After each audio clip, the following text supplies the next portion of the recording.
Hello guys, कैसे हो आप सब? I think you are so good. तो स्वागत है आपका मेरे चैनल लर्निंग विद हैप्पीनेस में। वो कहते हैं ना, ज्ञान जितना बांटो उतना बढ़ता है। तो मैंने भी सोचा क्यों ना आज थोड़ी स्टडी की बात कर लेते हैं। ठीक है, छोटा सा टॉपिक करेंगे क्योंकि मैं अपने चैनल के नाम को ध्यान में रखूंगी कि लर्निंग विद हैप्पीनेस। बोरिंग नहीं होना है, बोरिंग नहीं होगा नहीं चैनल, और ना ही आपको स्टडी में कुछ बोरिंग लगेगा। मैं पूरी कोशिश करूँगी कि आप खुशी खुशी जितना भी सीखें खुशी खुशी सीखें। ठीक है, तो आज हम एक थोड़ा सा छोटा सा टॉपिक करते हैं। रूस की क्रांति के ऊपर थोड़ा सा है। ठीक है, तो सबसे पहले हम देखते हैं कि क्रांति होती क्या है। क्रांति का नाम लेकर ही हमें ऐसा लगता है जैसे खून खराबा, विद्रोह, हड़तालें, जुलूस, इस प्रकार का। लेकिन जो क्रांति है उसका जो मेन जो मोटिव होता है वो मतलब एक इस प्रकार का चेंज होता है जो ना केवल एक ही कंट्री को बल्कि पूरे विश्व को प्रभावित करे, ना जिसका परिवर्तन पूरे विश्व में हुआ हो, उस प्रकार की वो क्रांति होती है। सबसे पहले जो रूस की क्रांति है वो 1917 में हुई थी, और इस क्रांति को बोल्शेविक क्रांति भी कहा जाता है। जो बोल्शेविक है उस टाइम रूस का एक राजनीतिक दल था। ठीक है, रूस में उस टाइम बहुत ज़्यादा जो सामाजिक असमानता विद्यमान थी, और उसी टाइम 1917 में ही रूस में समाजवादी क्रांति भी आई थी। समाजवादी क्रांति का जो उद्देश्य था वो रूस में इसी प्रकार की जो सामाजिक असमानता थी उसको समाप्त करना था। किस प्रकार की सामाजिक असमानता? रूस में उस टाइम 3 वर्गों में बँटा हुआ था। जो समाज था वो 3 वर्गों में बँटा हुआ था: कुलीन वर्ग, मध्यम वर्ग और तीसरा वर्ग था निम्न वर्ग। कुलीन वर्ग में बड़े-बड़े अमीर लोग होते, उन्हें विशेष अधिकार प्राप्त हुए थे, किसी प्रकार के कर वगैरह नहीं देने पड़ते थे। जो मध्यम वर्ग के लोग थे उसमें पूंजीवादी लोगों को जो फॉलो करते थे वो लोग शामिल थे, और जो निम्न वर्ग था उसमें किसान और जमींदार शामिल थे, जो बहुत संख्यक में रूस में थे। इसी प्रकार की जो सामाजिक समानता थी असमानता थी उसको समाप्त करने के लिए ही रूस में क्रांति जो समाजवादी विचारधारा का उद्देश्य था।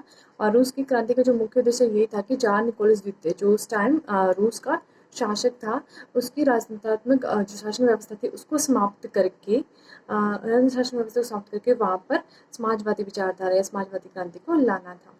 ठीक है, तो सबसे पहले हम रूसी क्रांति के कारण क्या क्या थे ये पढ़ते हैं। हर क्रांति के पीछे कुछ ना कुछ कारण जरूर होते हैं, और ये कारण एकदम से नहीं उत्पन्न होते। इसकी जो पृष्ठभूमि होती है वो बहुत पीछे से चली आ रही होती है। ठीक है, तो सबसे पहले हमारा फर्स्ट जो कारण है वो था निरंकुश शासक स्वेच्छाचारी जो शासन व्यवस्था थी उसकी। सबसे पहले रूस में जो 1917 की क्रांति से पहले भी जो शासक हुए थे, जार अलेक्जेंडर प्रथम, द्वितीय और तृतीय थे, वो भी निरंकुश शासक थे। जो जार अलेक्जेंडर प्रथम था वो उदारवादी नीति का था, लेकिन पोलैंड वगैरह में कुछ दुर्घटना हुई थी जिसके कारण वो उसने भी दमनकारी नीति या प्रतिक्रियावादी नीति को अपनाया था। जार अलेक्जेंडर द्वितीय ने भी और प्रथम ने भी इसी प्रकार का अनुसरण करते हुए प्रतिक्रियावादी नीति को अपनाया। और उसके बाद जब जार निकोलस द्वितीय 1917 की क्रांति के दौरान 1894 से और 1917 तक उसका शासनकाल रहा है, उसके दौरान जब उसने सत्ता संभाली तो जो जार निकोलस द्वितीय था वो भी बहुत निरंकुश शासक था। उसको मतलब जनता के हितों की तरफ बिल्कुल ध्यान नहीं था। तो रूस की जो जनता थी उनको लग रहा था कि हमारे हितों को कोई भी ध्यान नहीं दिया जा रहा है। जार निकोलस को कोई मतलब जनता के हितों का ध्यान नहीं, बस उसको सिर्फ राजनीतिक दैवीय शक्ति में विश्वास रखता था। तो जनता इस प्रकार के राजेंद्र शासन के विरुद्ध थी, और वो जो समाजवादी विचारधारा थे उसकी उसकी तरफ झुकाव उनका बढ़ता गया। उसके बाद जो सेकंड है वो है किसानों की दयनीय दशा। जार निकोलस द्वितीय के समय में जो किसानों की दशा थी वो बहुत ही दयनीय थी, बहुत ही दयनीय थी उस टाइम उनकी दशा। तथा उसके काल में जैसे दास प्रथा वगैरह प्रचलित थी, दास था वगैरह। लेकिन यदि जो भूस्वामी वगैरह था, भूस्वामी से यदि वो दास 1 साल तक उनकी नज़रों से मतलब दूर चले जाते तो जो वो दासता से मुक्त हो जाते थे। लेकिन अगर वो भूस्वामी को वो दास मिल जाते तो उन्हें बहुत कड़ी सज़ा दी जाती थी। तो इस प्रकार की दयनीय दशा किसानों की थी, तो किसान भी इस प्रकार की दशा को मतलब नहीं सहन कर पा रहे थे, तो वो भी समाजवादी विचारधारा को के पक्ष में थे, और रूस में क्रांति इस प्रकार एक ये इसका कारण बना। उसके बाद श्रमिकों की दशा। जो रूस में औद्योगिकरण जो हुआ वो कुछ टाइम देर से हुआ, इसलिए जो श्रमिकों की दशा थी वो वहाँ पे अच्छी नहीं थी। श्रमिकों को मतलब बिल्कुल भी उनके कार्य और वेतन के घंटे में बिल्कुल विषमता थी उसमें, और उनके जो स्वास्थ्य सुविधा उनकी बिल्कुल भी उनको स्वास्थ्य सुविधा नहीं दी जाती थी, और वेतन वगैरह उनको सही नहीं दिया जाता था। छुट्टी की कोई सुविधा नहीं थी उस टाइम। तो जो श्रमिक थे उन्होंने मतलब इसके लिए समाजवादी विचारधारा वाले लोगों ने उनका साथ दिया, और एक श्रमिक संगठन 1905 में श्रमिक संगठन की स्थापना कर दी, जिसके कारण रूस में ये क्रांति का एक कारण बना। उसके बाद सामाजिक विषमता। रूस में जो सामाजिक, हमने पहले भी बात की कि रूस में समाज जो वर्गों में बटा हुआ था, मतलब एक वर्ग उसमें बटे हुए थे 3 वर्गों में। मतलब इस प्रकार की सामाजिक विषमता के कारण रूस में अमीर और गरीब के बीच की जो खाई थी वो इतनी गहरी हो चुकी थी कि अब रूस में क्रांति होने से कोई नहीं रोक सकता था। उसके बाद समाजवादी विचारधारा, जो समाजवादी विचारधारा थी, उसने रूस के लोगों को, विशेषतः जो किसान और जमींदार थे, उनको इतना प्रभावित कर दिया था कि हर एक लोग अब शासन व्यवस्था को समाप्त करके समाजवादी विचारधारा को मतलब उसको अपनाना चाहते थे। उससे बहुत ही उनके वो पक्ष मतलब उसके पक्ष में हो गए थे। इसलिए रूस में जो बोल्शेविक क्रांति का यह भी एक कारण बना। उसके बाद जो है, जो रूस जापान युद्ध 1905 में हुआ। रूस और जापान में 1905 में एक युद्ध हुआ, तो जिसमें जापान एक छोटी सी कंट्री है, उसने इतने बड़े रूस को हरा दिया। किसी ने कहा भी है कि एशियाई बोने ने यूरोपीय दैत्य की जो राजनीति उसको पटकनी देकर उसको राजनीतिक रूप से बहुत ज़्यादा प्रभावित किया है। मतलब एक बोने राक्षस पर विजय, ये कहा जाता है।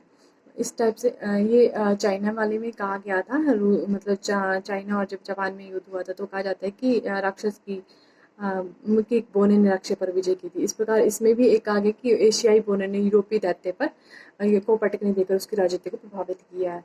ठीक है, तो इस प्रकार तो रूस की जनता को लगा कि इस तरह से जो राजतंत्र, जो जार निकोलस द्वितीय का जो राजतंत्र और शासन व्यवस्था है, इस टाइप से तो हम मतलब कभी भी विकास नहीं कर पाएंगे ना ही।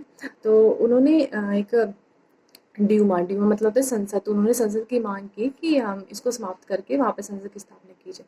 तो जार निकोलस द्वितीय ने इस जनता की इस मांग को शांतिपूर्व ना मानकर उनको मतलब दमनकारी प्रतिक्रिया करके उनको दमनकारी नीति है उनको अपनाई। मतलब जनता उसके विरुद्ध भड़क उठी और मतलब रूस में क्रांति का ये कारण बना।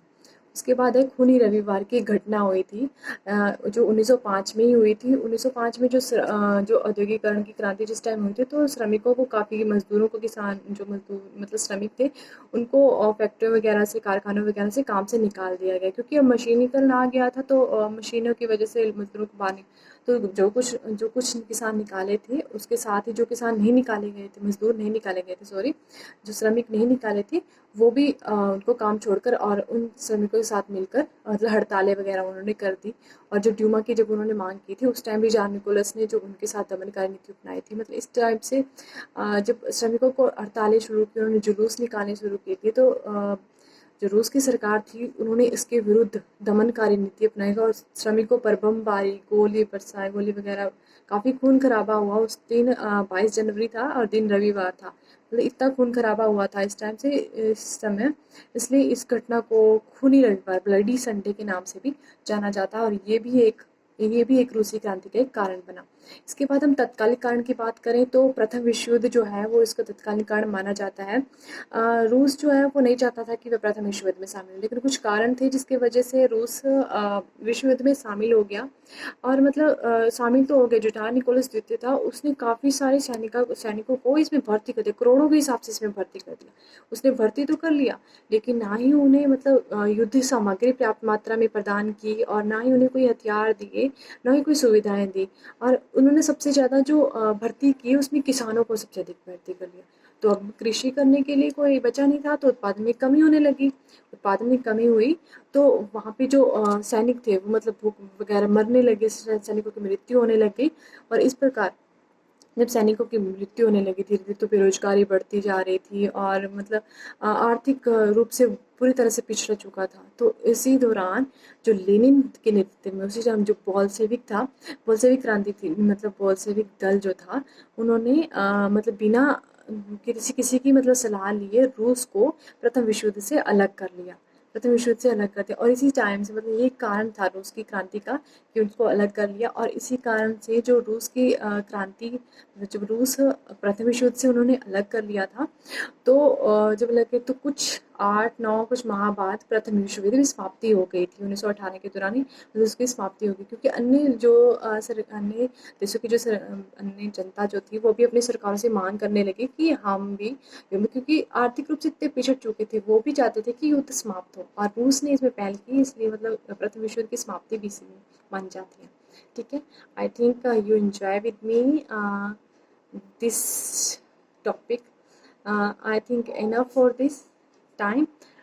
हमारी रूस की क्रांति के जो हमने कारण वो पढ़ लिए हैं, अभी हम इसके जो परिणाम है वो बाद में करेंगे। बहुत हो गया है, हमें लर्निंग विद हैप्पीनेस करना है, बोर नहीं होना है।